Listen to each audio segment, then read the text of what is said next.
The Supreme Court has made some very strong observations, and in some cases it's written part of the order as well, against the governors. Stooges is what Congress is calling them. How do you look at this? Yes, Neha, you put a question to me? Yes, Mr. Aris Pathan, yes, to you. Yes, Neha. Let me come to the point. First of all, I thank the Meera team for allowing me to put forth my viewpoint on the veteran issue. You see, the institution of governance, it is basically acted as a fulcrum for ensuring the process of rule of law, for acting as a harbinger of cooperative federalism, for acting as a fine-tuner of the balancing between two poles. One is ensuring that the majoritarian mandate in a state doesn't run against the basic constitutional spirit. While on the other side, there needs to be wary that the institution of governance doesn't harm the decisive public mandate also.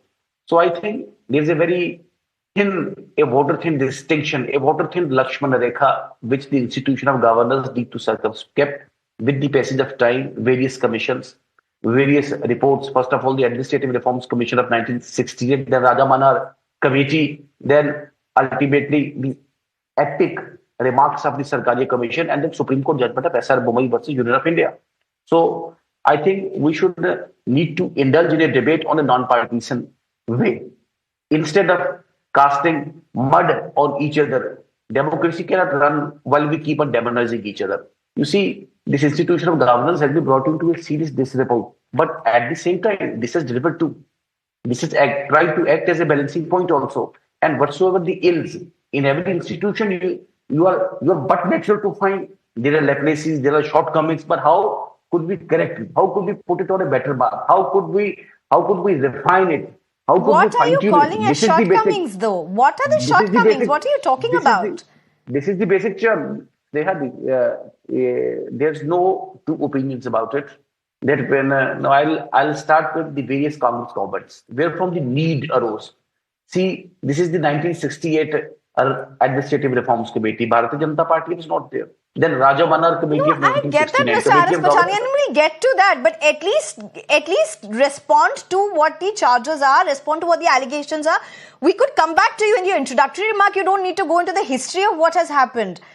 I mean, let's start with where we are right now, and then we will proceed. We have enough time on the show. Don't worry. You will get your chance. Neha, it's an open fact that popular governments were brought down illegally and unconstitutionally by various governors, and particularly during Congress rule, during 60s, during 70s, and particularly in 1980 when Indira Gandhi ji came to the power, and the infamous government dismissal of N.T. Rama Rao in 1984 also. This holds out as a big blot on the constitutional spirit and on the role of and the functions of governors as envisaged by the Constitution of India. Secondly, governors have repeatedly withheld assent to very important bills, and that is money bills, thereby frustrating the very letter and the spirit of the Constitution also.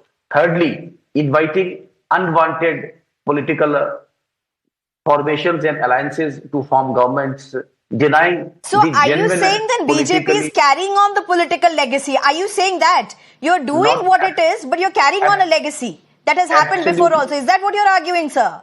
Absolutely not, Sneha. That's what I said, that what happened, how the institution of governors was damaged. It was brought to a big disrepute during various Congress regimes also. Bharatiya Janata Party rule, by and large, I won't say, I should make a fair comment, by and large, Bharatiya Janata Party maintained non-partisan governors, the governors who should uphold the spirit of the rule of law, the governors who should virtually speak, eat and drink as per the spirit of the Constitution. I mean to say, everywhere. Okay, I've given you quite a lot of introductory time for your introductory remarks.